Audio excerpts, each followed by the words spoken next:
cooperates on this and that we're able to do this because our team that's helping out is actually going to do the first half hour of this program on most of the nights.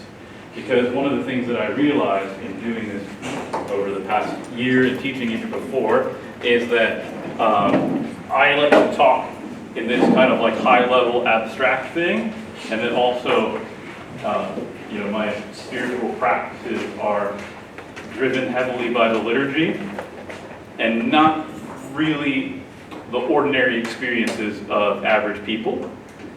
And that's okay, because we have a whole team of people with ordinary experiences who have been training, in most of their cases, been training their children in all of these basic things, and can help kind of catch up with the things that I would gloss over and assume.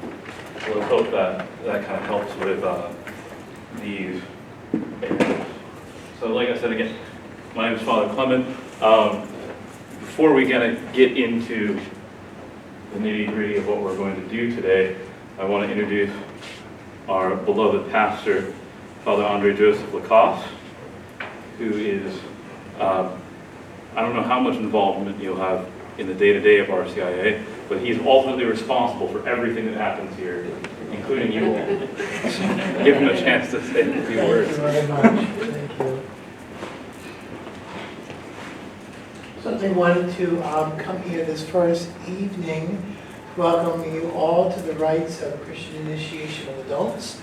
Those of you who are already baptized Catholic and in need of sacraments, those of you who are baptized in other Christian traditions and wish to receive the fullness of Christian revelation and Catholicism, and certainly those who begin at the very beginning with baptism. Needless to say, of course, we as the team are very convinced that Catholicism is the greatest gift that one could ever receive. And I am so grateful every day to wake up and know that I am Catholic, to know that Christ has touched my heart and my mind in such a beautiful way to receive this great gift of faith in the love of Jesus for all of our lives. Certainly I want to wish all of you a great success as you come and discern your call to the faith. I know that Father Clement will be very diligent in watching over you and shepherding you through this process. Along with him, of course, will be Father Henry and Mr. Luane McNeil, Director of Adult Evangelization, along with the team that is here as well. I will be in the background as pastor, but do not worry. Father Clement keeps me well informed of everything that is happening. One of the first things that will happen is Father Clement himself or the team will interview each of you as to what your experiences so far have been with the church and what your desires are.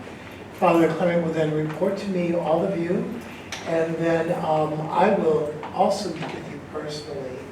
So I look forward to those evenings when I will meet with you in my office.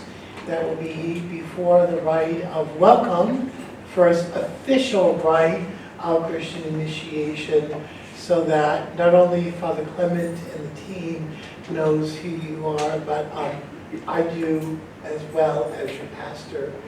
It's so important for me to know you and to watch your progress through the year, since I will be responsible in the end, once you present yourself at the Easter Vigil, to officially welcome you into the loving arms of Holy Mother the Church. So that will be my great privilege, and certainly I hope that all of you will make it to that great moment of the love of Christ in His church. So welcome all of you, and certainly please know that I will be praying for you during this process. I believe that Father Clement has given me 2 or 3 classes, so you'll see me a few times during the RCIA process and also during the rites itself. So thank you, God bless you, and go with my prayers for all of you as well. Thank you, Holy Pastor. Thank you. So before we kind of get into our talk, there are 4 prayers that I'm going to challenge you to memorize because they're sort of a key, basically everything else to the way that Catholics pray. Okay? They're the sign of the cross, the Our Father, the Hail Mary, and the Glory Be. And you'll learn that 90% of the time, when Catholics are naming something, they name it after what's called the incipit, the first words. So a lot of Protestants are used to calling the Our Father the Lord's Prayer because it's taught by Jesus Christ himself in Matthew's Gospel, and there's a sort of other version that he teaches in Luke's Gospel.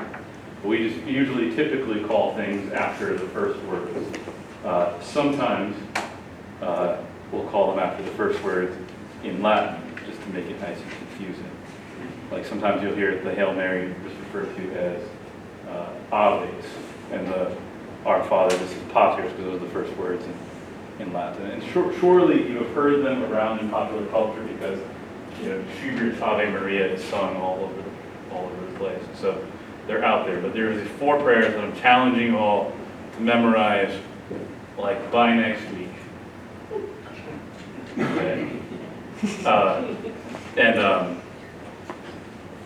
Children can do this, it's fine. So the most important one, the key one, that we do over and over again is the sign of the cross. Simply in the name of the Father, and of the Son, and of the Holy Spirit.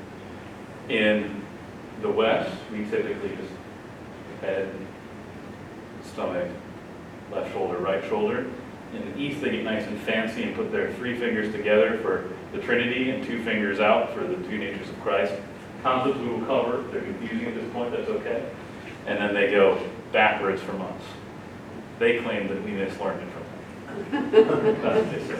But this is basically how every session of prayer for Catholics always begin, just reminding ourselves of the Trinity.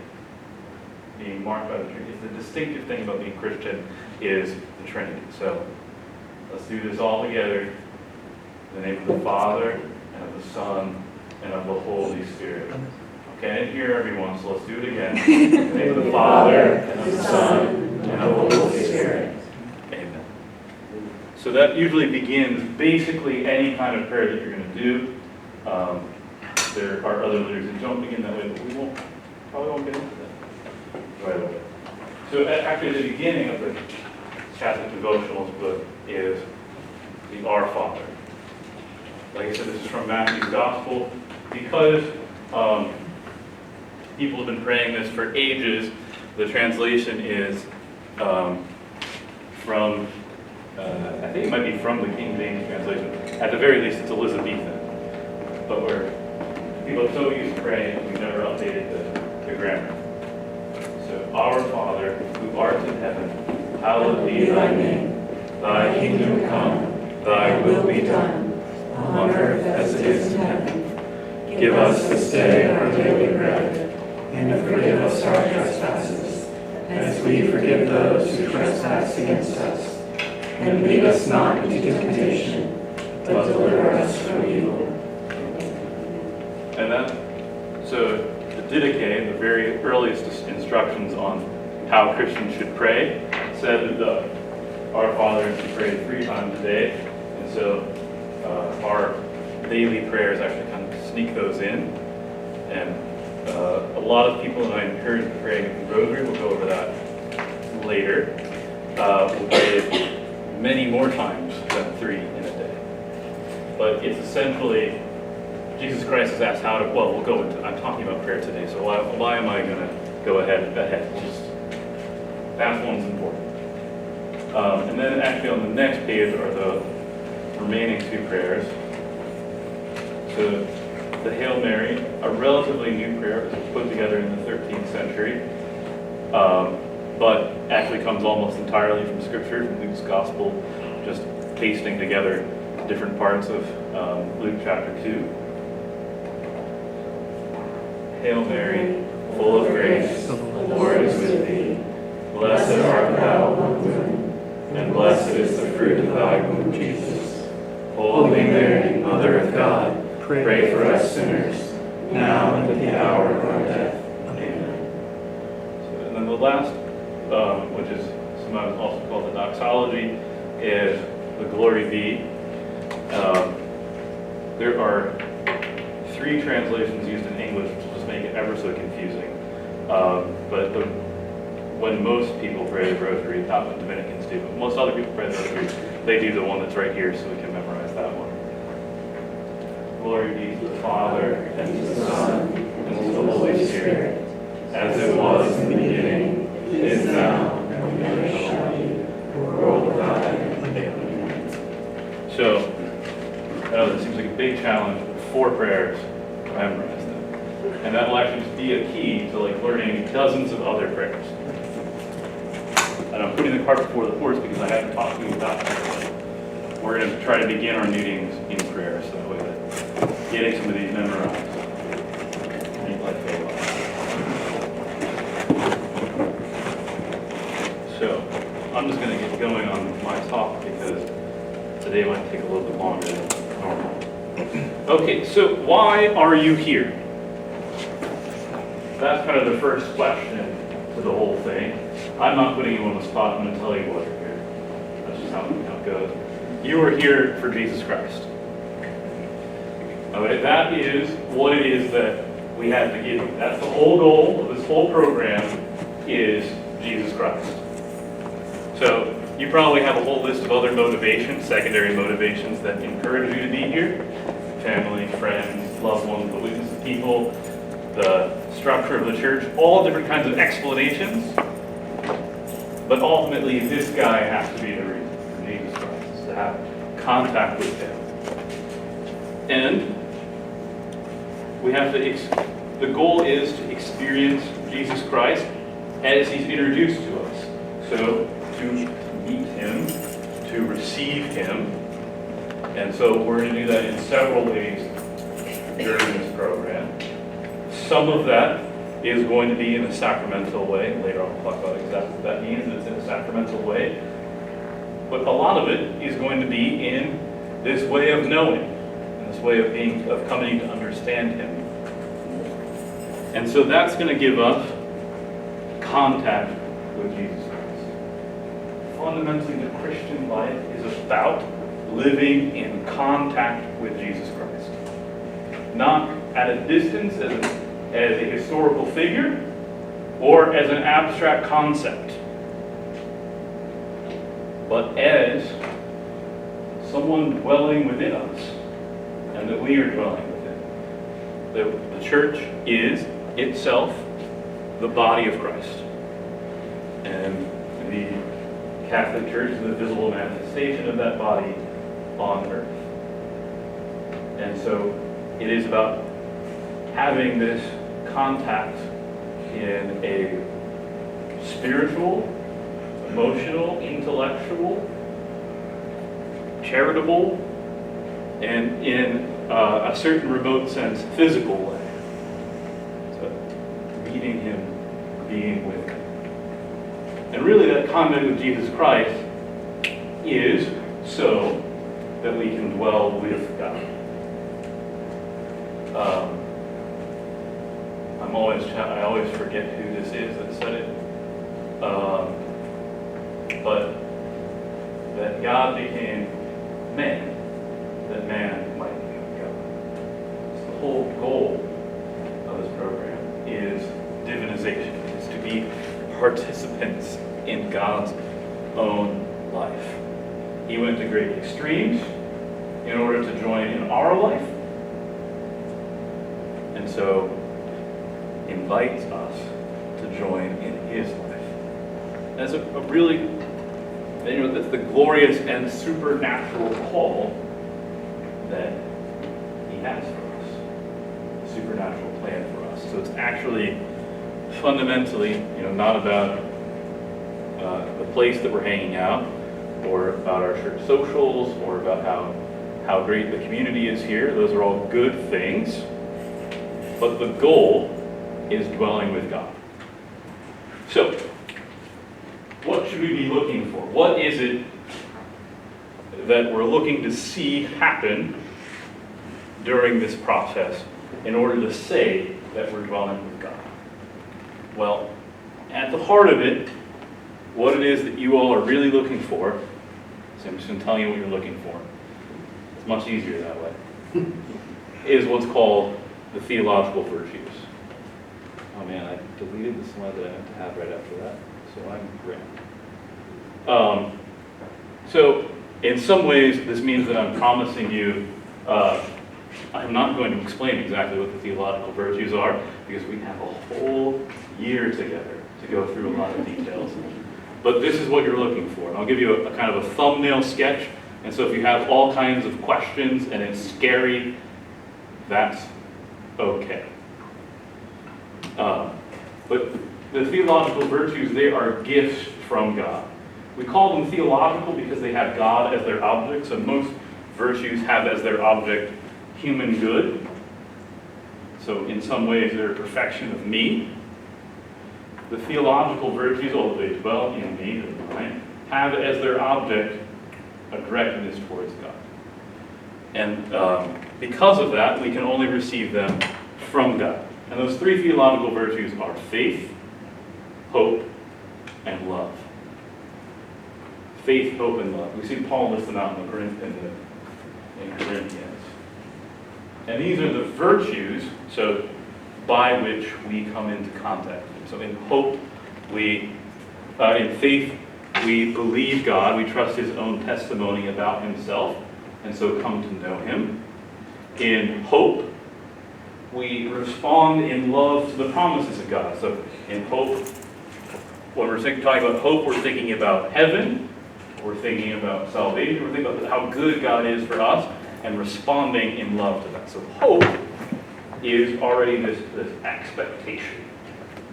So it's already in us, in the virtue of hope, so hope is not wishful thinking. So in common American parlance, we say, I hope my team wins tonight. Like, well, that's just something you wish for. This has a certainty. So it's a perfection directing us towards this love of God that's good for us. And then love, oftentimes called charity, which is actually the thing that you're seeking most of all. It is the virtue of loving God in himself. So not with reference to what he does for me, you, but just in reference to how good he is in himself. Another way of describing charity or love is that it's the friendship with God. The friendship with God. And so in friendship, we share somebody else's good as if though it were our own good. And friendships are also mutual. So I live out charity by way of loving God above all things, by way of desiring him above all things, by way of, wishing the good for God in all things, or really more just praising the good since we can't cause any goodness in him. All concepts we will explain. No worries.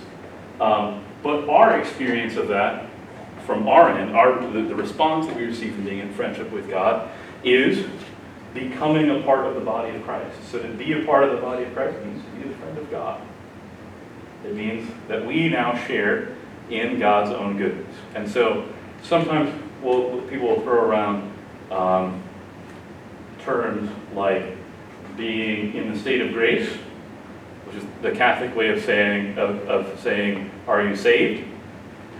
So if somebody says, are you saved, or are you in the state of grace? What they're really asking, whether they know it or not, is do you have the theological virtue of charity? Which is the only one that survives death, and is the way by which we see God in himself at the end. Don't worry. That's just a cursory overview. We will go into great detail over that. So, if my goal fundamentally throughout this whole program is to get you all that infused virtue of charity. That's what we're trying to do. And so this is what you're really looking for. I hope. Okay, so let's get a little bit more concrete about how we're going to do that. We're going to do that by experiencing this as a pilgrimage, as a journey. So it's kind of kind of progress as we go along. It's going to progress in stations that we go through, and it's going to progress in intensity, and it's going to progress kind of in our collective relationship. And so, oh man. So I did all this work on the slides, right? And then they didn't save it, so I had to go back and fix it, and now I'm looking at old stuff, it's just annoying. Is that your passport? No, I didn't do the Camino. You know what it is? No. I'm actually showing you the wrong slides. I'm showing you last year's slides. That's why they're out of whack. Okay. Well, it's okay. This year's slides are mostly the same. I just have a little bit more snark in them. Surprising. Yeah. Okay, there we go. So, so the Camino, if you haven't heard of it, it's a pilgrimage to the shrine of St. James the Greater in Compostela, Spain. I actually have a friend who's on the Camino right now. And there's 3 or 4 different major routes that you can do part of, and like every station you go to, they give you a stamp. I'm not even showing it either.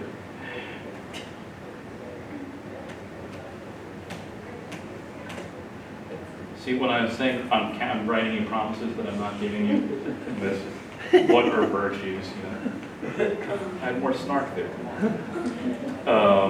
More complete. There we go. Pilgrimage, Compostela. So I am going to hand you out passports. Our little handbooks here. Wayne is passing them out. If you're,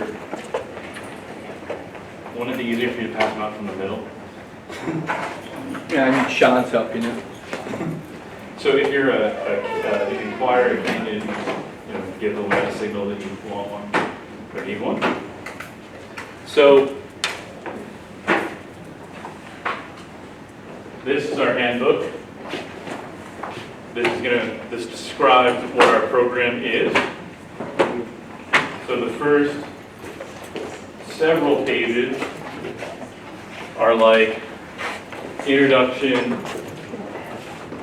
and rules and explanation about things that are going to happen. Biographies of the teachers. Nice picture. I wrote the Wayne biography, so I love it. And then the main thing are these interior pages. So on these interior pages, you'll notice the topic, prayer. The date, September the 16th. And then this is the suggested reading. I sent this out on email a while ago, but I don't know if everybody got it. It's okay. The books are the books that are in front of you.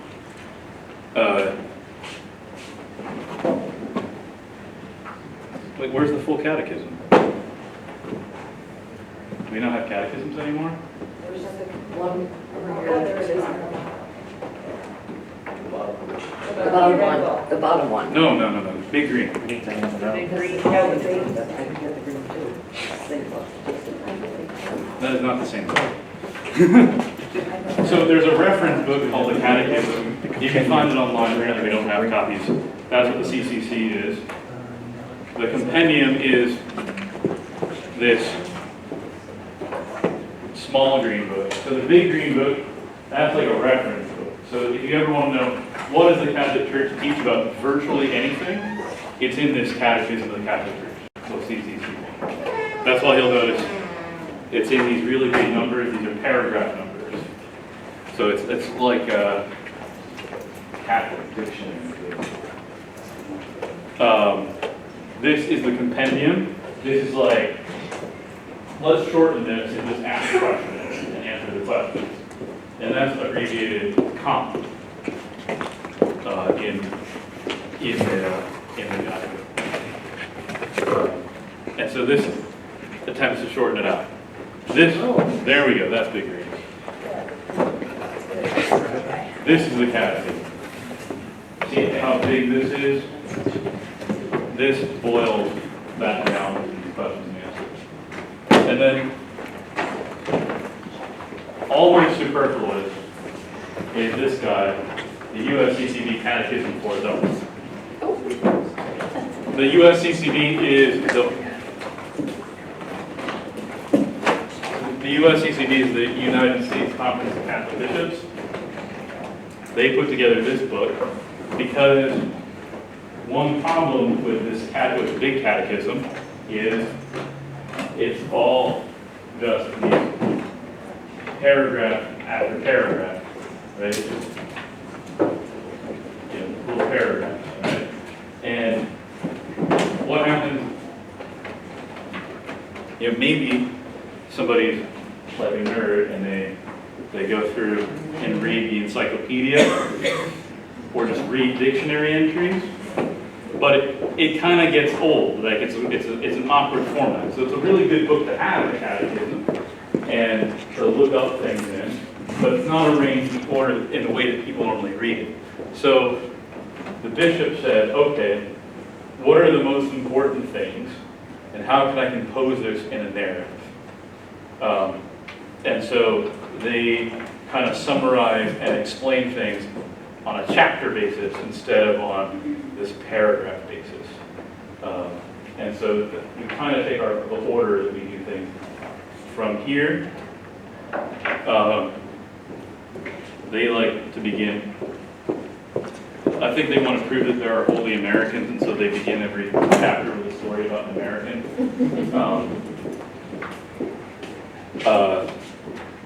But it is what it is. These are all really helpful resources.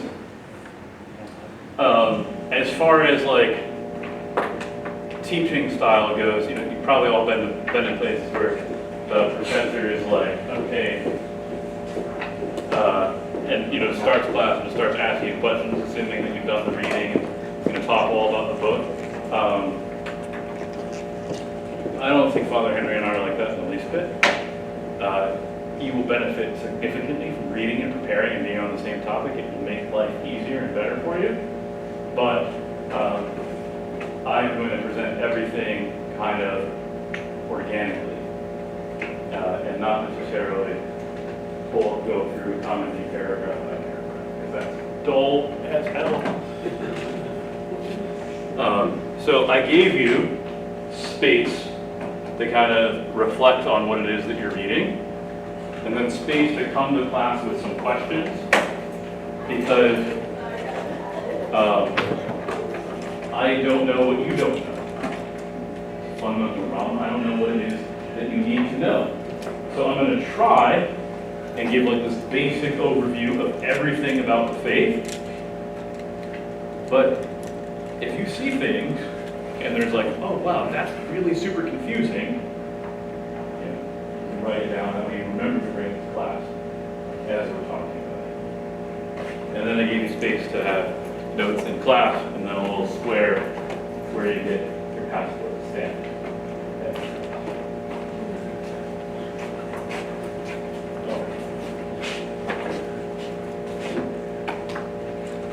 So, talk about the people. There's me, Father Clement. I have been ordained for like 3 years now. Spent most of that time here. This is my second year as the RCIA director, and I don't know, I have interests. Father Andre Joseph Lacoste, he's our pastor. Oftentimes people forget the hyphen or the accent that change the meaning, so don't forget those. We also had Father Henry Steffen, who has decided to bless a house tonight.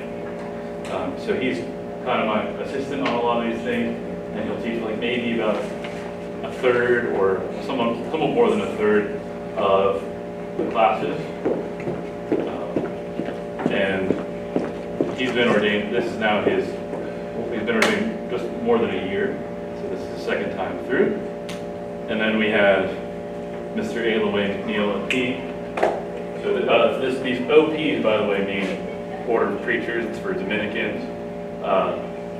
Father Andre Joseph, Father Henry, and I have made vows, and so we're called religious.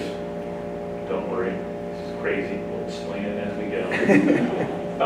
And so we live consecrated life. We live right here in this priory down the waves. Father Andre Joseph is our prior superior. I'm the sub-prior, second in command, which means nothing. But Wayne also gets the OP because he is a part of our lay fraternity. So they are secular, they live in the world, and lay, they're not ordained, but they're attached to the spirituality of the order. And some master of the order decided that they could put OP after there. So then I want to talk about expectations. I thought about, first off, I call them expectations, because it's like what I expect of you all, because it's what's going to make this program work and be successful and make you hopefully ultimately happy. I don't call them requirements, because I'm not going to go and tick off a list and say, oh, you made it or not. We don't do those like confirmation service hours or like punching whether or not people come to Mass when they're 8th graders, because it's a sacrament, and ultimately sacraments aren't dependent upon meeting all these requirements. But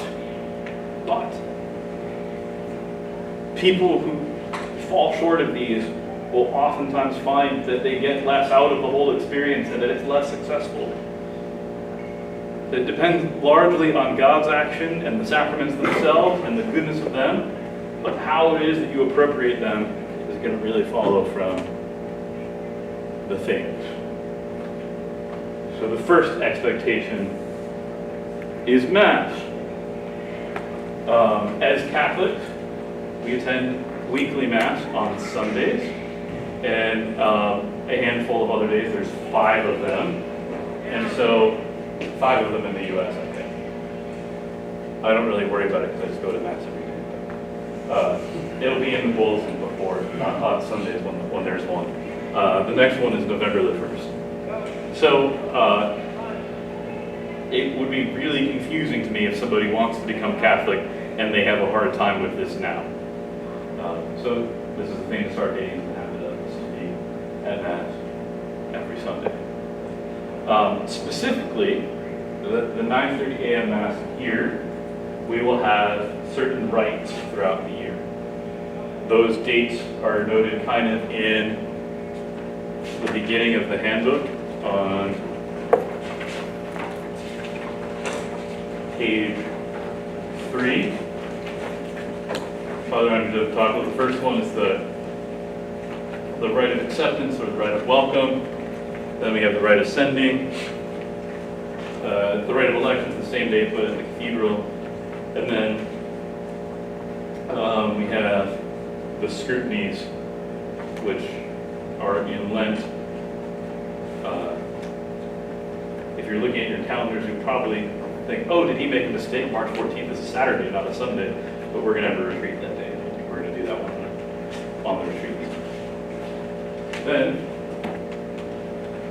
from Advent through Lent, seasons of the church, so beginning at December 1, up until we celebrate the Easter Vigil on April the 11th, the 9:30 will be in a special way for you all.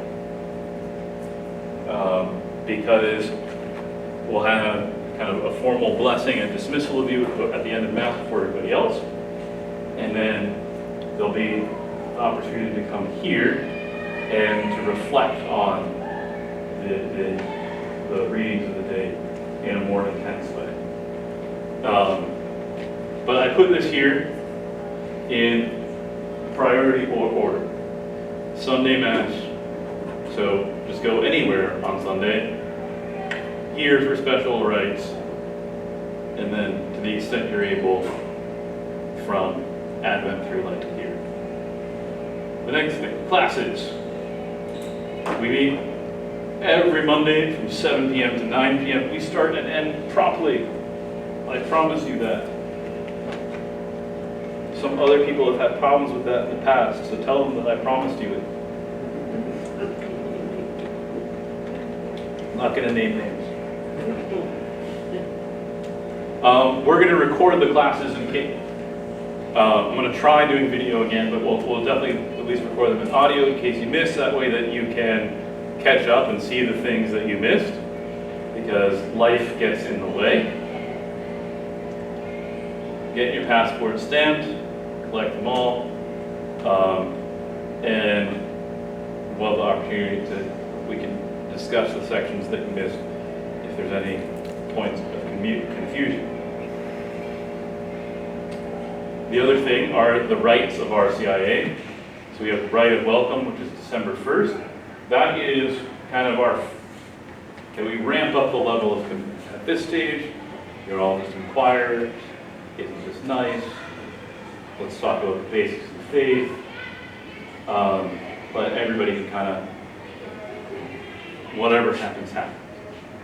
Between now and Advent, I'm going to meet with you all once. Father Andrews is going to meet with you all once. We're going to make like this first level, very, very basic, rudimentary commitment, and that's at the rite of welcome. There's blessings and exorcisms that take place at the rite of welcome. So really, it's a bizarre and cool ritual. And that's where you can become kind of first affiliated with the church and get some beginnings of the rites that come with being a part of the church. Then there's the rite of sending on March 1st, which can't really be separated from the rite of election. So the rite of election is when baptized people get chosen, or people to be baptized, people who need baptism, get officially chosen to be a part of the Christian community. And we do this with this nice ritual book in which they inscribe their names. We do that here in the morning at the 9:30 Mass. And then we all take the book to the cathedral downtown and present it to the bishop and get a blessing from him. And there's also a blessing for people who are already baptized but are entering into full communion with the church, as we call it. So people who are baptized in another Christian community and are joining. And as well for Catholics who are, we say, completing their sacraments. So ones who were baptized and never did anything else. Scrutinies. These are kind of ritual preparation acts, and so they'll be mostly on Sundays, 3 weeks in a row, March 14th. So those are, so we talk about rite, RCIA standing for the Rite of Christian Initiation for Adults. A rite, R-I-T-E, doesn't mean correct, it means a ritual. These are the rites, the things that are performed for that kind of preparation. These all culminate in the Easter Vigil on April 11th. So the Easter Vigil is kind of the height of Catholic worship. It is where we spend, so it's meant to be a vigil, a keeping of watch. So it takes place in darkness, and it's really meant to last until sunrise. So it's meant to be like a 6-hour thing. But we're cheap. We can't handle that. So we do it all in 3. Actually, last year we did it in 2 hours and 15 minutes, but I'm gonna say 3 because I want to emphasize that. So the Easter Vigil is this huge moment in the life of the church because it is the moment where we celebrate the resurrection, which is the height of what it means to be a Christian, is to celebrate the resurrection. So it is the moment. And we start off in darkness, representing the darkness of sin and death that entered the world. And we end in light. First, just the light of Christ.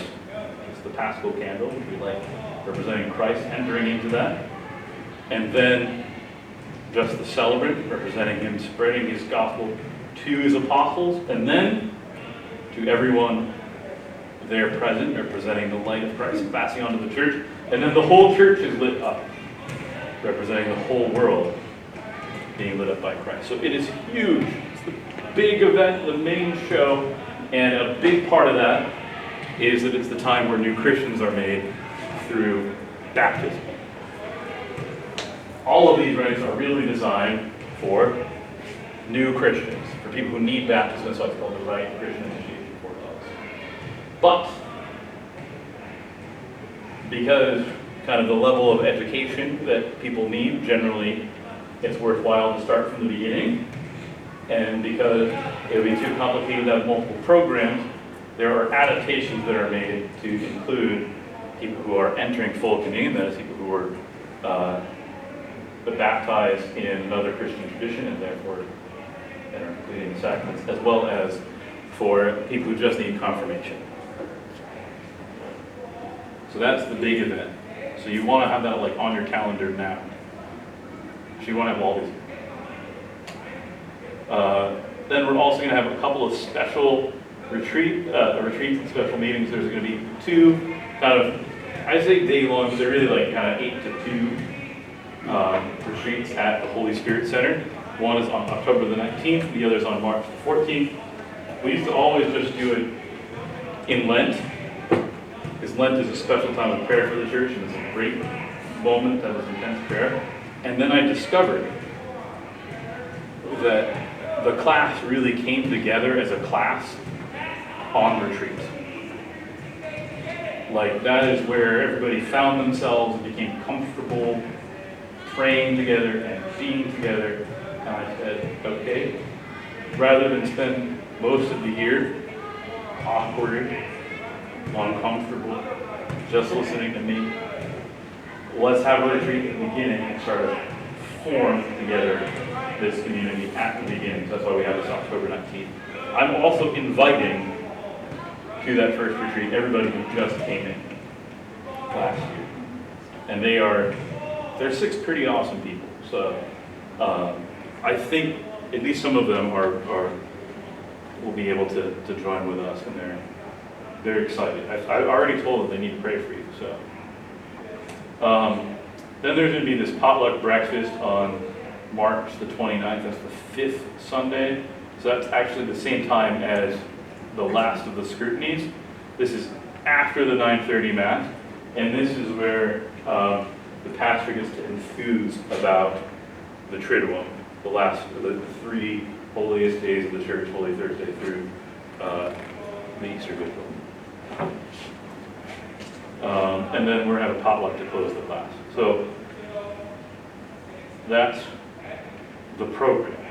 That's how we do this. Then I have a small housekeeping matter. Is everybody here receiving emails from me? If you're not receiving emails from me, either you're not on this list on Flocknote,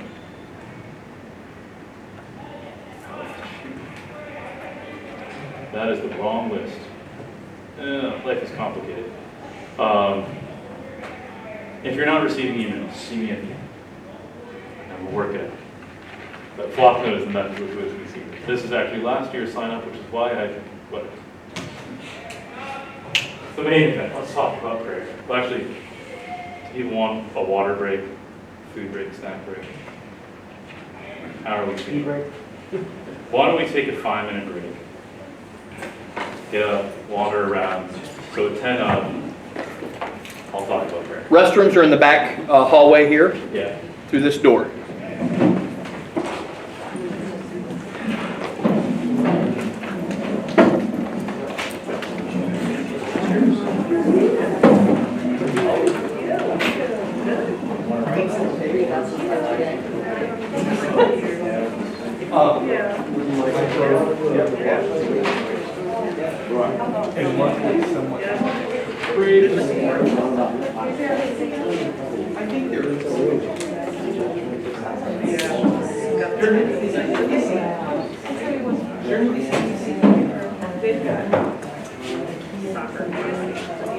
No, we'll get you a seat.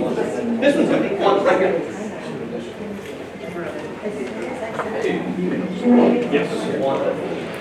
One that's in my name.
Yeah, Christine is my real name. Okay, I never.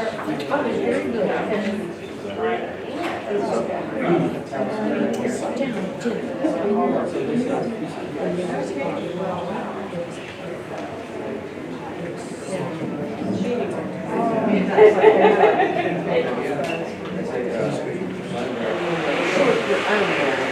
Oh, the short recipe. He gets the emails that I receive. But I want to here. Like, do I need it? Do I get information questions? I need numbers. I mean, it comes to I mean, the block that is strictly for sending stuff out in kind of a broadcast way, so that's fine. In a couple weeks, we're going to be doing an actual application for RCIA. Because that's a little more intense, to be like, okay, what were your religious experiences, and actually start out with that. It's like taxes. Right. Not something you want to do with somebody you just met. Awesome.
Because I don't remember signing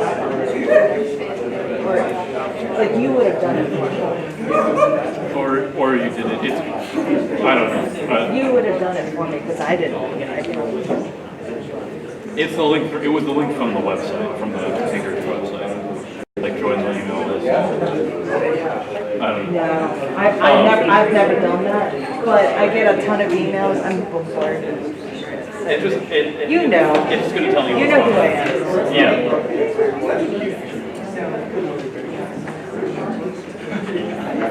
Okay, let's get back to our work. I'm gonna so I can stay on time. So my class purpose of today, that was all the arrangement stuff. I promise you that we won't be that boring one. And we'll talk mostly about content and prayer stuff. So the content goal that I have today is to talk about prayer. So in a way, this is kind of skipping around. Like if you look at the reading assignment, you'll notice it's actually very late in the catechism. It's like near the end of the book that they get talking about prayer, because to understand prayer from a conceptual standpoint is dependent upon a lot of the stuff that comes before that, right? Basically, who God is before we learn how to talk to Him.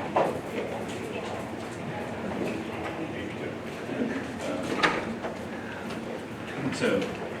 We keep the door closed, not to be unfriendly, just because sport is noisy. It'll change what the sport is. Basketball's the worst. So yeah, really, in order to cover this from an intellectual standpoint, there's just a lot of background we need before we talk about prayer. So I'm skipping way ahead. That means that some of these concepts are going to be way underdeveloped, and that's okay, because the reason why I want to talk about prayer first is because remember what our goal was to get faith, hope, and charity. So that's another thing everybody should probably be able to say. 3 theological virtues, faith, hope, and charity, and that's our goal. And prayer is like a full virtue workout. It works out all of those. So virtues, the theological virtues, you have to receive them from God. They're infused by God. But all virtues, which you can think of as skills, so it's not so much the doing of something, but the ability to do it. All of them grow stronger in us the more that we do it. Think about this. Think about how hard it was, or think about a small child opening a door. Right? They've got to think, okay, I get up to the door handle, turn the knob, I pull it back. When was the last time you thought about doing it? It was probably when you encountered bad design or something like that. But normally you just walk through the door. You don't even know how you did it, because you've done it so many times. That's a skill, right? And we could call that the virtue of door opening. So we can name that as a virtue, skill toward your perfection, right? The theological virtues are that kind of a thing, even though they have a much more heightened object. God himself, knowing him, loving him is good for us, loving him in himself. And so, when we do acts that follow from these virtues, they get stronger in us. Okay? Lots of nuanced way, like later on, so we don't become heretics, because that's really a possibility. But prayer is really cool because it works out all 3 of those virtues at once. Why? Because you have to know God in order to pray to him. You have to think that he can do something for you, so you make an act of hope. And you cultivate this love of him above all things. So it's so important that if I am trying to introduce somebody to the Christian life, I can't wait until we've talked about all the concepts that we're going to go over to get to that point. We have to talk about it now. And then, eventually, the things that we do will make sense. Okay, so I want to talk first about like some common misunderstandings that we have about prayer, because I think that'll help us to get to what it is that prayer is. So I'm going to talk about some common misconceptions. One is to think of prayer as sorcery. Now, you probably wouldn't consciously do that unless like you had practice with actual sorcery, but I know all kinds of people who say prayers that are like sorcery. What do I mean by that? Well, a sorcerer commands gods. Commands spirits of the tree or the land or whatever. It says, and so when a sorcerer says their spell, they expect that happens. I do this and therefore it happens. And so the sorcerer turns out to be the most powerful person in the relationship of sorcery. And there are a lot of people who will give you accounts of prayer that actually are that kind of account. I said this prayer and it didn't work. I prayed. There's a guy out there. There's an atheist guy out there that has a website where he's asking people to pray that an amputee regrow his leg, and that if an amputee regrows his leg, he will believe in God. The problem with that is sorcery. That is saying, I'm going to say the right words, and then God will do it. Who's the more powerful person in that relationship? Me. Is that reality? No. Okay, so we don't want to be thinking of prayer as I do something and therefore God will do what I want to do. You know, God doesn't respond to commands. It's not just about us speaking the right words.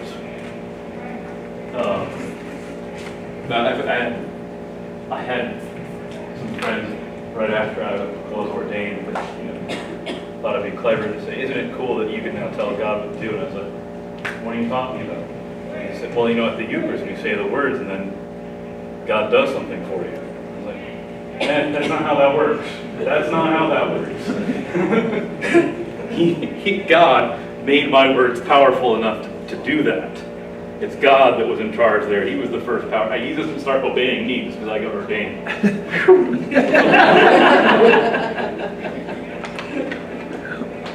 That would be, yeah. So we just always have to remember that God is the powerful one in this relationship. So if we're doing prayer correctly, we are recognizing that God is the one in charge. I want to cite an authority for this. You shall not put the Lord your God to the test. Deuteronomy 6:16. So, if you say, God hasn't answered my prayers, I'm therefore getting skeptical about believing, you're not actually talking about prayer there, you're talking about putting God to a test. You're talking about solution.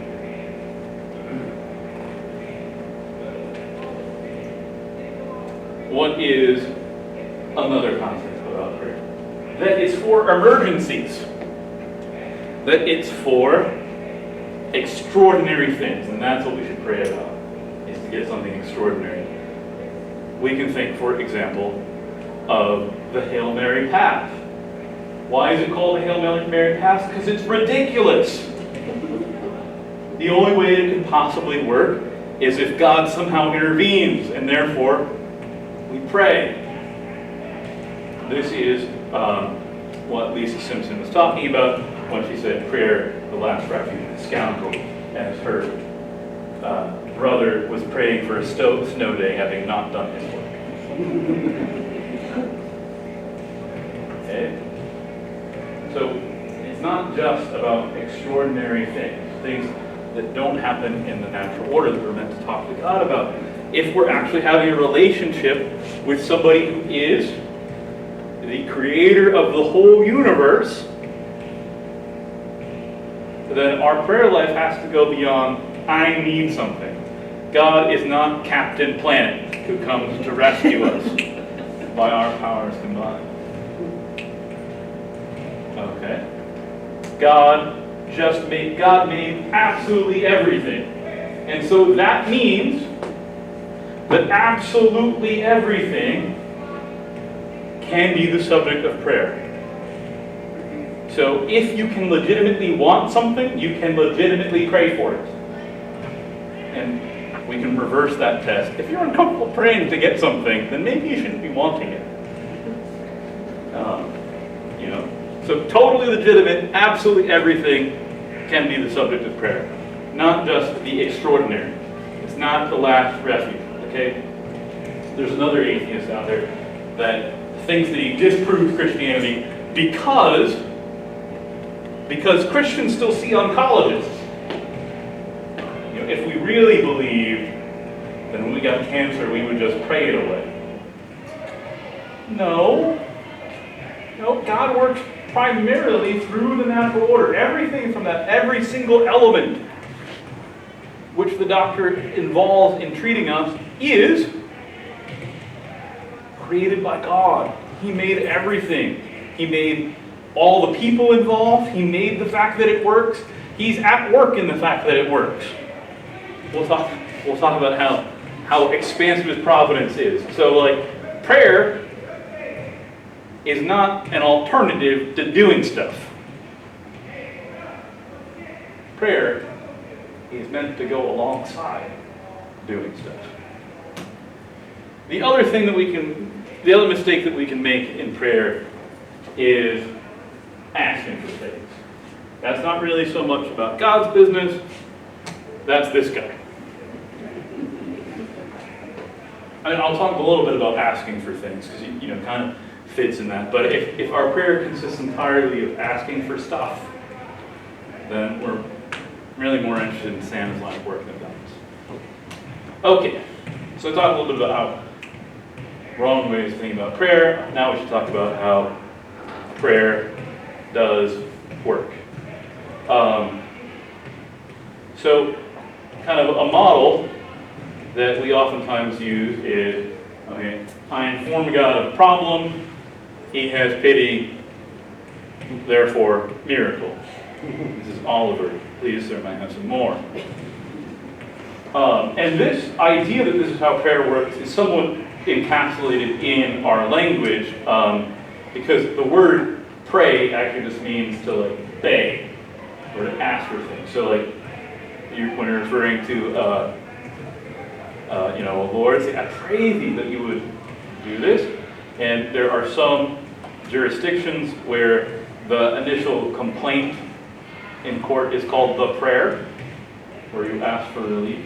And that's not because like, oh, only God can help you. That's because prayer means to beg for something. And so we get this notion that it's about asking for stuff, fundamentally from the words, and that's true to an extent. That prayer is begging God. It is having that relationship where I am smaller than this authority and I ask them for relief. That's legit. There is something to that. I'm not sure I remember what this is for.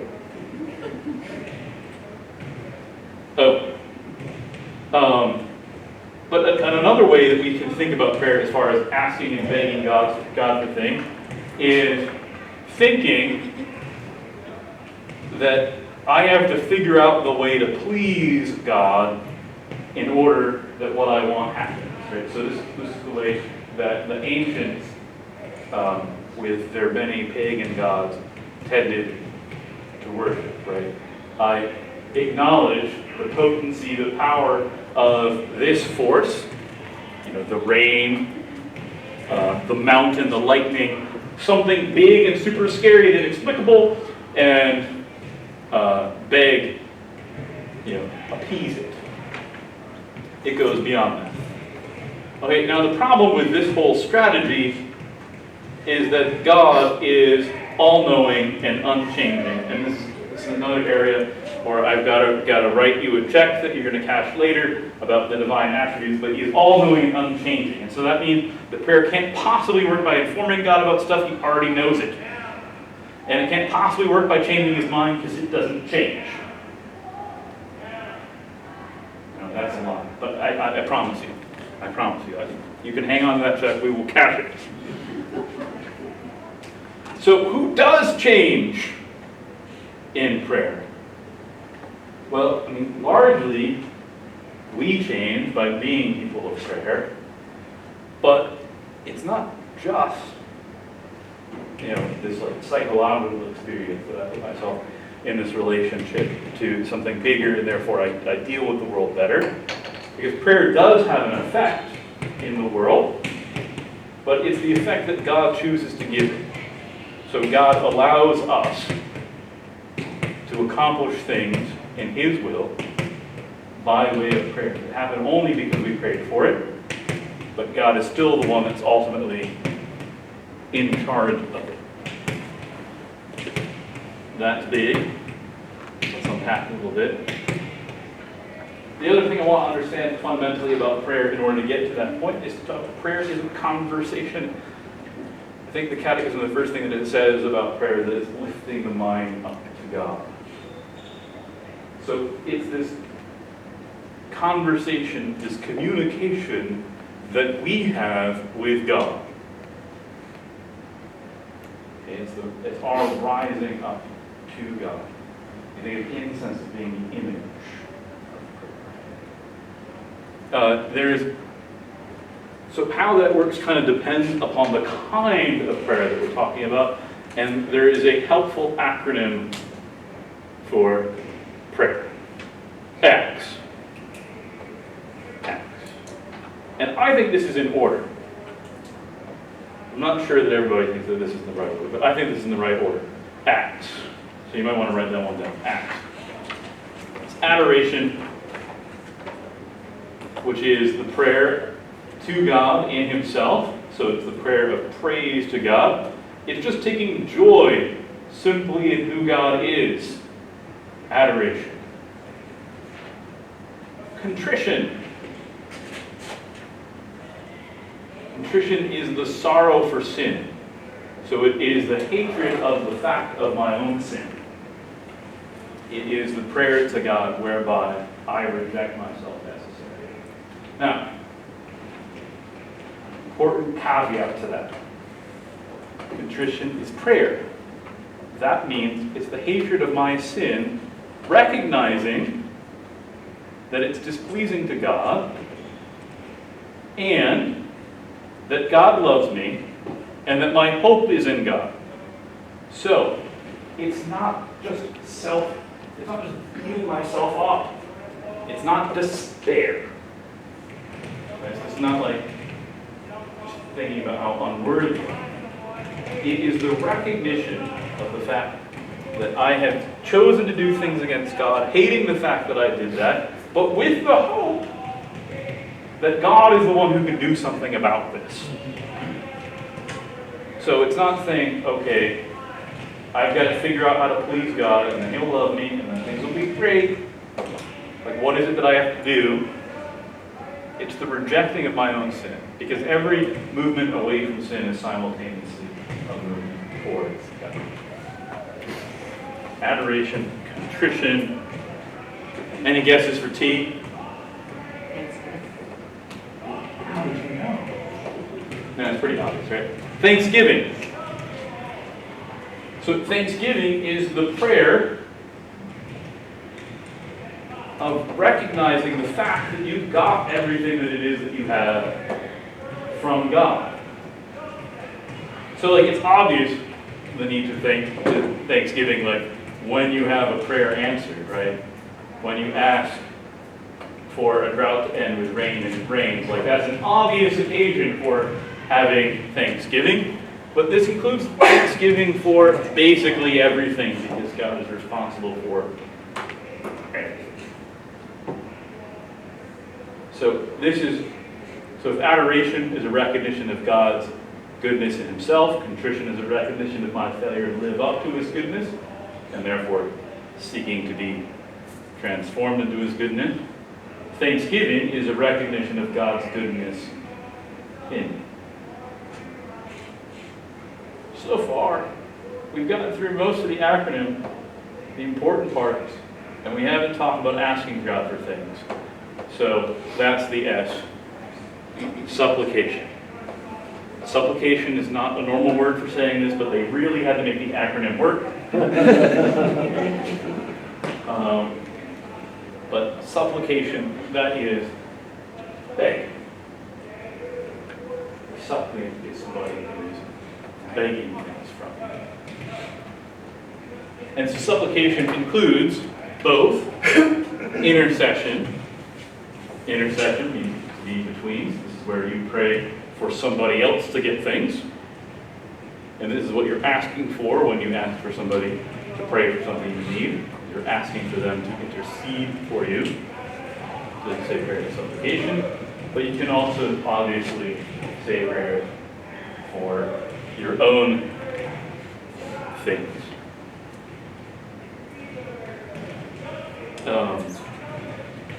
And supplication is an important part of prayer because it is actually fundamentally recognizing that everything comes from God. So asking God for things is not bad. It's just not the end-all and be-all of prayer. Okay, so prayer is awesome. I think we're all convinced. So, what do I have to do? This is always where it gets tricky, like when it gets to like, what are the actions? How is it that I do this? And people will oftentimes come up with elaborate methods of how to do it. And I'll say, okay, Well, you've got to find a room in your house that you don't use for like anything else, and you got to sit there in quiet, maybe lighting some candles for mood, and then you wait for 5 minutes, you read some scripture. You can go through in a lot of details about what it is that you have to do in order to pray. And there are books written about this. Some are more or less effective. This question's been asked before. Lord, teach us to pray just as John taught his disciples. Is what his apostles asked of Jesus. And he answered that. He said, in praying, do not babble like the pagans do, who think that they will be heard because of their many words. Now, if you're from certain Protestant traditions, they will use this line to pick on the Catholic Church. Do not babble like the pagans do. And why do they say that? Well, because of this. That's a rosary. It's the same prayers over and over and over again. And they think that that's babbling, and that what would be better is like to just kind of like free compose things. Now, the obvious irony is that when you go to places where they don't use preset prayers and they just do whatever, is that you oftentimes fall into the same prayers over and over again, so much so that they get nicknamed the just prayers. Lord, we just want to praise you, we just want to thank you, we just want to. So it turns out words are hard. So how does Jesus answer the question of what it is that you're supposed to do to pray? Do not babble like the pagans do. This is how you are to pray. Our Father, who art in heaven, hallowed be thy name. Thy kingdom come. I just have to read his eyes, I'm sorry. Thy will be done on earth as it is in heaven. Give us this day our daily bread. Well, in this dream, forgive us our debts as we are subject to our debt, as we forgive our debtors. And do not subject us to the final test, but deliver us from the evil one. He gives them words to say. He doesn't say the method of prayer, the kind of things that you should ask for, where you should do it. He gives them the words to say. So say those words. It's kind of actually that simple. Say those words.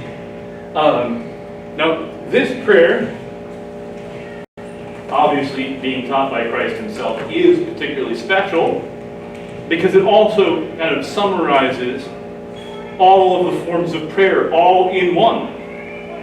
It kind of packs it all together, right? So we recognize our Father in heaven. So we address ourselves to God. We recognize his position. Hallowed be thy name. That he should be holy, that his name should be recognized as holy in itself. So we're praising God in himself. Right? Your kingdom come, your will be done. We're asking that he overtake the world. This is something that's already taking place. But we are praying for his will. We're praying simply in God in himself. On earth as it is in heaven. Then we get, so after this praise, this recognition of God's control over the whole world, praising him for his control over the whole world, we get to the stuff that we ask for. And it's actually a pretty thorough list, also a kind of lame list. Give us today our daily bread. Daily bread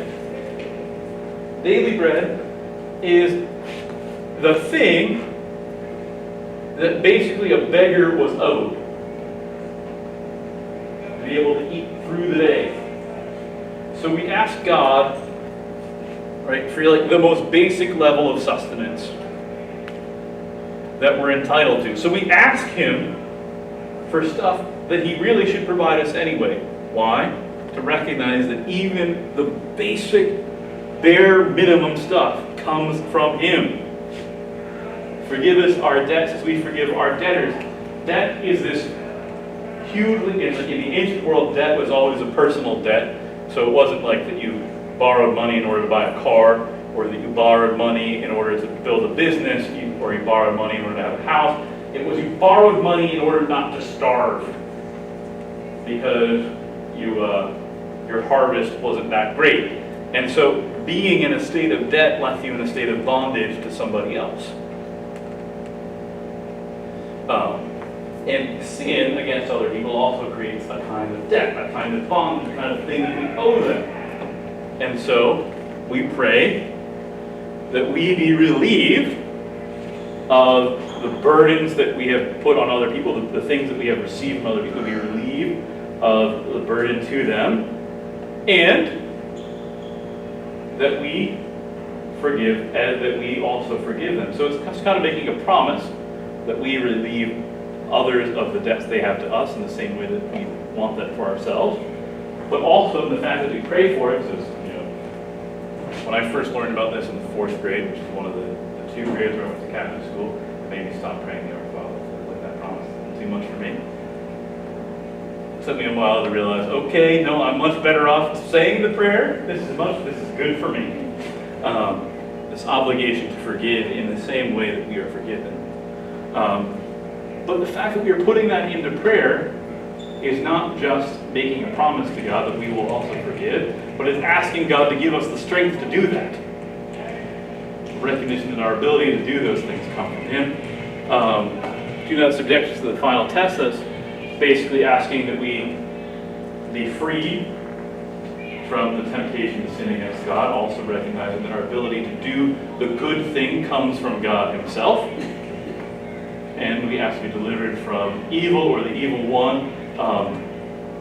So the one is added in English to make it make sense, but in Greek you don't really know whether, or in Latin, you don't really know whether it's modifying something or simply evil. So you can either say delivering us from evil like a force, or delivering us from the devil. So asking that we be free from whatever evil power there is in the world. So it's a prayer that encapsulates everything. And you might have said it hundreds of times without even knowing anything about what it means, especially since it's in the typical translation we use in Elizabethan English, and that second person singular always throws us off because we don't really have a second person singular in English. It's weird. So you might not have known what you were praying, and that's perfectly fine. You grow into the words.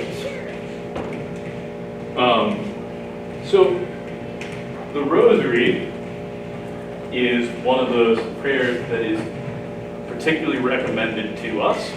This is a Rosary.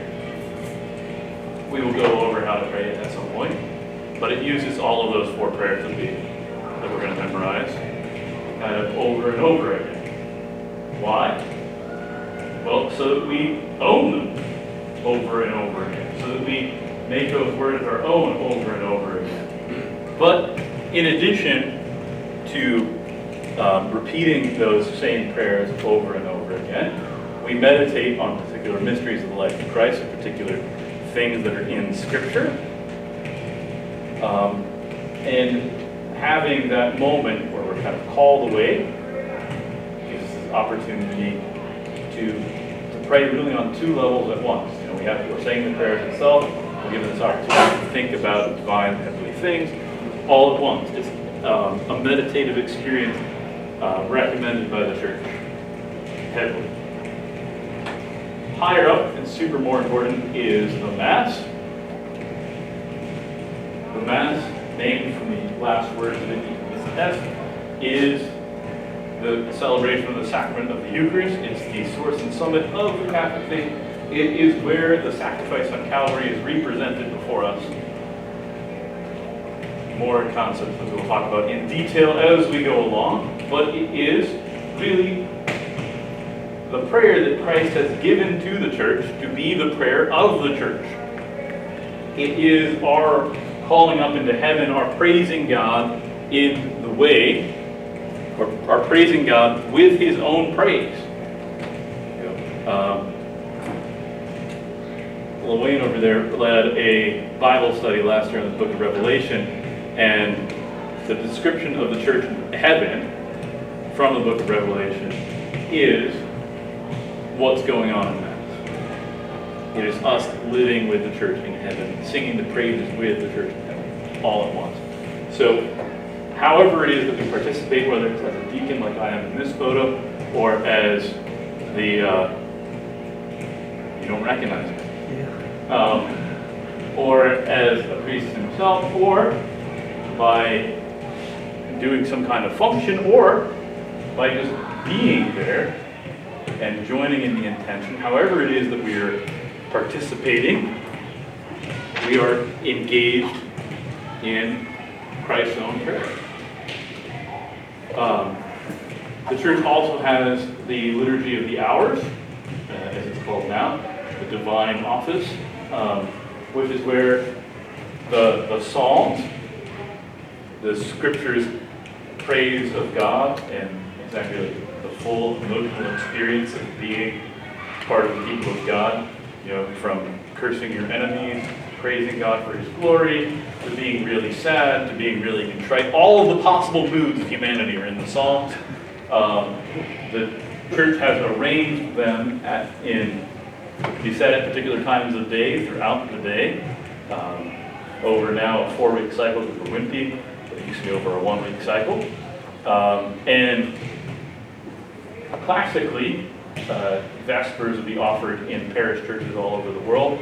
Now that's the evening prayer. Now that's kind of uncommon. Priests and deacons are obliged to pray it for the benefit of the whole world. People who make some promises take on obligations to pray some part of it. Religious, that is, people who make religious vows, also pray the Liturgy of the Hours for the good of the whole church with the Psalms, with kind of God's own prayer.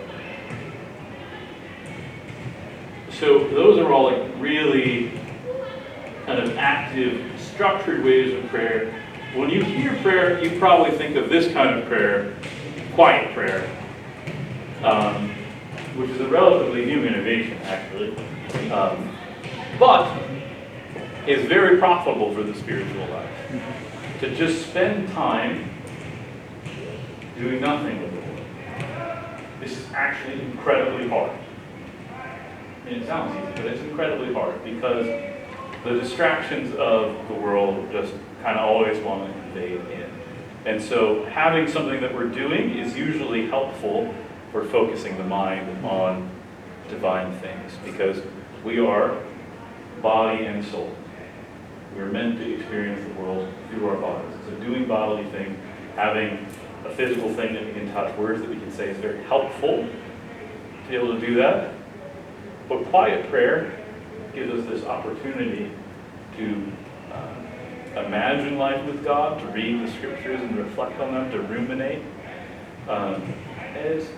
It's worthwhile to try to cultivate. There's no obligation to do it. It's certainly healthy. I recommend starting 5 minutes. It doesn't sound like a lot, but 5 minutes of being quiet can feel very, very long. But at first, usually you encounter the things you should have been thinking about during the day, but you were too busy to actually do it. But eventually, if you meditate enough, spend enough time doing it, you can just simply encounter God. So more important than any of these methods is that prayer marks the times of the day. So that our whole life is meant to be in relationship with God. That virtue of charity is something that exists in us always. Everything that we do is supposed to be done in love. And so it's important that it mark the day. So saying little prayers at different times can be helpful. An obvious one, the prayer before meals. I assume our Catholic devotional book has some of those options in there. Right, I lost my notes, hold on to. Oh, there we go. It does. It does. Yeah, what page is it on? It's page, the same page as the Hail Mary. Oh, Blessed are you before meals, grace Yeah. after meals. yeah, so this is one of those things that like virtually every Catholic knows and we never think of teaching converts, I'm sorry. My kids taught me this one. Is the blessing before meals. So this can be done by anybody, but when a priest does it, he gets to make the neat little sign of the cross that bless and make it into the blessing of the church.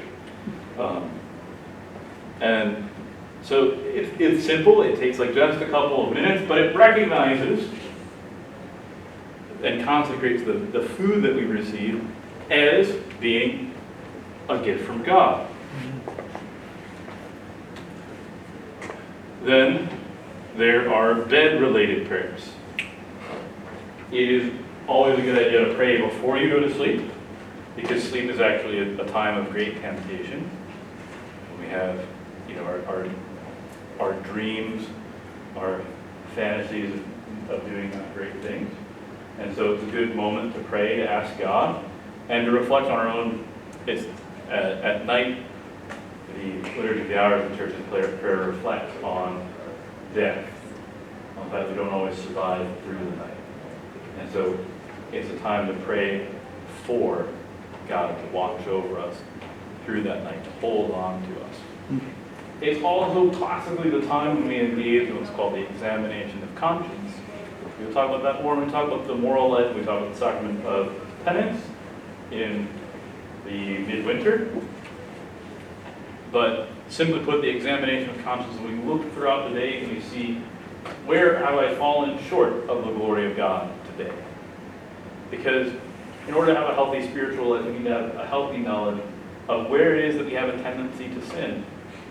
And when I look back on like a month, I just see the same thing I saw last month. But when I look back on a day, I can kind of count and say, you know what? I was a lot worse today. And that's not just about beating ourselves up, that's about having the prayer of contrition, and about knowing what it is that we need sacrament, and about recognizing our need for God's grace in order to live a good and moral life.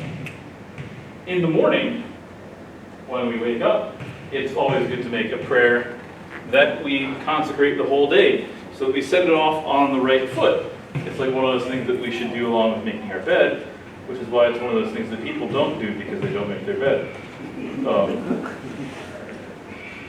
Sometimes there is, if you don't know what to say, there is a prayer called the morning offering. I assume it's in here somewhere. That is a good way of consecrating the whole day to God. So, those are the obvious ones. We can also mark times of celebration and of gathering, and I have no idea why I put those slides in there, I'm sorry. But marking off different times of celebration in special ways with the life of prayer. So, should we be afraid that we do everything right? Well, St. Paul in the Romans promises us, in the same way the Spirit too comes to aid the weakness of we do not know how to pray as we ought, but the Spirit itself intercedes with inexpressible groanings.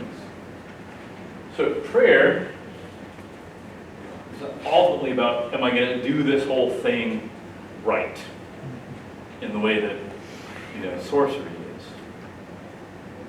Prayer is about having this participation in the life of God. It's about being with Him.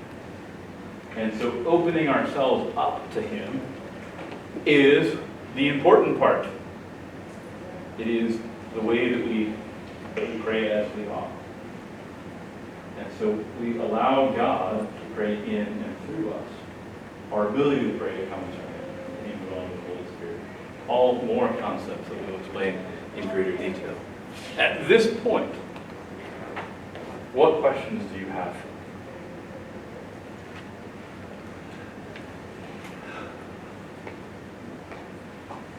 Can you tell us about what you're wearing? Sure. So, the kind of genre of clothing is called habit. And that's basically the clothing that any religious wears, that somebody who's made vows of poverty, chastity, and obedience. So usually in most of the parishes that you run into, you'll see priests who are secular priests, that is, priests who have not made vows of poverty, chastity, and obedience, but instead have made promises to the bishop of obedience, simplicity of life, and what's we call it? Celibacy. So we say, whereas we make vows of poverty, chastity, and obedience. And so we live together in common, sharing all of our goods in common, and are marked by a habit. Whereas diocesan clergy, secular priests, world priests, they dress in clerical garb, they make promises, they get paid a salary, it's not very great, and are responsible for taking care of some of their own things. My habit is reflective of the fact that I am a part of the Order of Preachers, which are more commonly called the Dominicans, because we were founded by St. Dominic in 1216, let's say, in southern France, to combat a particular heresy. It is white because we are a Reformed order, and white is the color of sheep. We also have a black kappa that we wear when it's particularly cold or on special occasions, because sheep also come in that color. So typically a Reformed order, like any of the orders that tries to kind of go back to basics, will wear black and white because they're the color that sheep come in. We no longer wear wool because it's now kind of a luxury in the way that it wasn't back then. So now we wear plastic. It has three parts. The first is the tunic, which is, tunic is just a really long shirt held with a belt. We kept our shirts very long, even after the fashion became for men to show off their legs. So that's why your shirts are shorter, and it's because men in the 13th or 14th and 15th century wanted to show off their legs. We clerics thought that was indignant and undignified, and so kept our shirts all the way down to our ankles. So it is not a dress, thank you very much. It's very long. Bound with a leather belt with a rosary on the end. The Dominicans are the first promoters of the rosary. And it was a Dominican Pope Pius V that sort of promulgated it as the prayer that people in the church should say. And we'll talk more about what the rosary is as we go along. This is a scapular. This is because Mary loves us. Many orders that have particular Marian devotions will wear a scapular, so it's just cloth, plain cloth that hangs on both sides. The Carmelites are willing to share their scapulars with whoever wants them. With an enrollment ceremony, the brown scapular, it has some promises to it, so a lot of people wear the Carmelite scapular. We make you sign up to get one. So, Lillian has a small version of it.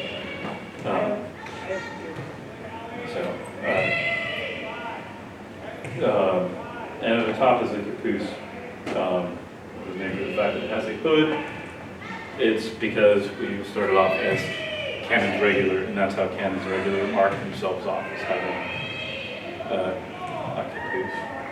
And then in the older form, there was a change in the way that Mass was celebrated in 1970, or the kind of added up to 1970. And in the older form, secular priests had this four-corner hat that they took off and on during the Mass, and we would have our hoods go up and down. It's another kind of a little bit less different. So most priests do not dress like that. There's only like 6,000 of us. Other questions? Question I have is, you said that quiet prayer is a fairly new innovation. Mm-hmm. Can you explain that? Because I thought it was kind of, No, so, well, really having moments all up here is super new. So the people didn't even read quietly in the ancient world. I forget who it is Ambrose, where they thought it was so remarkable. He reads without even his lips moving. So typically they're very traditionally human beings are extremely oral, and so basically everything we did, every form of communication and thought we did, aloud, even if we were alone. So it was very rare to speak quiet. And so monastic rules tend to describe strict periods of prayers and prescribe exactly what prayers are to be said during those periods. So the idea is that you take on these words as your own, recognizing the fact that that Jesus himself and that ancient tradition of monks coming before you are better coming up with the words that express the inexpressible than I am in the moment. And so that was kind of how the life of prayer was typically lived, with these structures. There is a movement in philosophy and human existence called return to the self that happened at some point in the 14th century, where we start thinking a lot more about ourselves and start spending a lot more time in silence. And then the Jesuits with St. Ignatius began to create a method for how it is that you do this prayer in silence. And then the French people after them spend even more on these moments of silence. But the prayer of the church itself is never silent. So there are moments where you don't hear what the priest is saying at Mass, but he has to be saying it with his voice. There's never a time when formal liturgical prayers are said here. They always have to be on the lips. So that's kind of the tradition.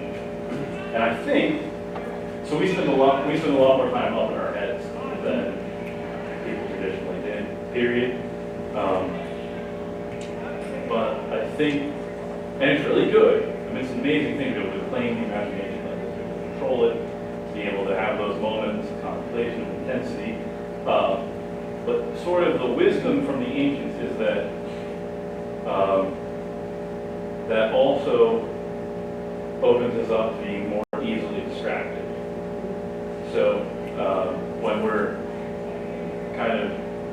saying those rote prayers over and over again and contemplating at the same time, we at least have something that's focusing on things. I mean, so obviously quiet prayer is a part of the practice of the church today. It is encouraged. Our order, which was founded well before that practice started, now has in our constitution that we do a half hour of that a day. So it's not like it's a bad thing.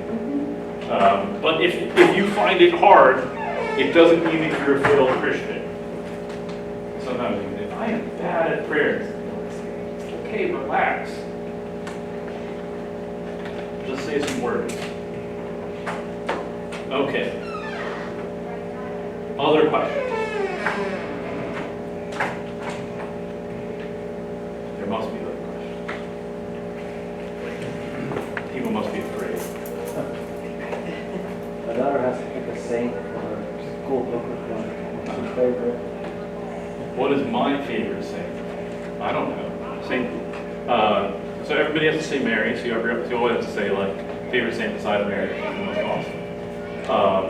And then when you're asking Dominican, you probably want to say besides St. Mary and St. Dominic, because he's also super awesome. He's the founder of our order,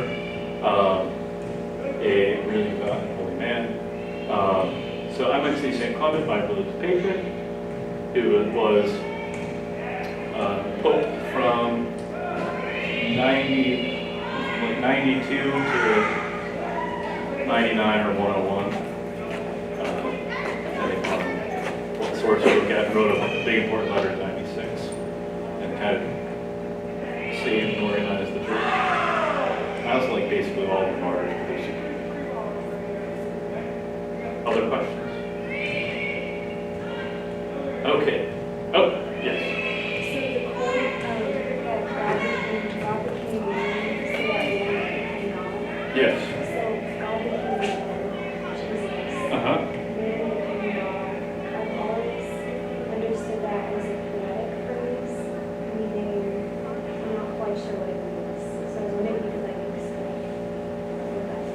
Okay.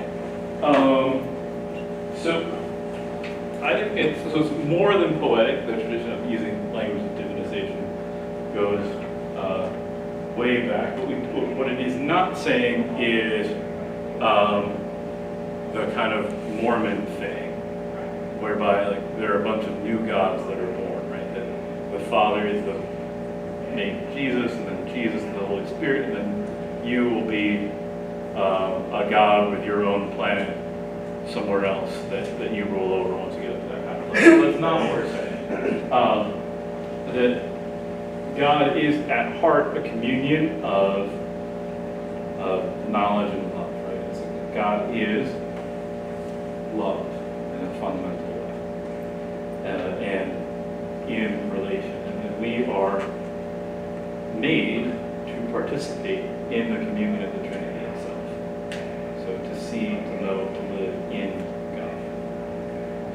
So we are made for the highest possible use of God. So not that we will get superpowers, that we become creators. We can never become creators. That is strictly to God Himself. But we are invited to be in an intense, intimate union with God for all eternity. We'll unpack that a little bit more when we talk about Vigil. And that's coming out, not next week, or the week after, next month. Other questions? Cool. An exhausting slog, and we only have 15 minutes left. So, I have questions for you. Questions for you to talk about with one another. So, let us divide into how many survivors do we have on the team? Okay. So, let us divide into 3 groups, just to be easy, based on which side of the room you're on. And you'll have an opportunity, so if you want to come around the table, whatnot. I have questions for you all to talk about with regard to prayer. So we'll just spend 12 minutes or so talking about these questions as much as you can. So introduce yourselves to each other and chat.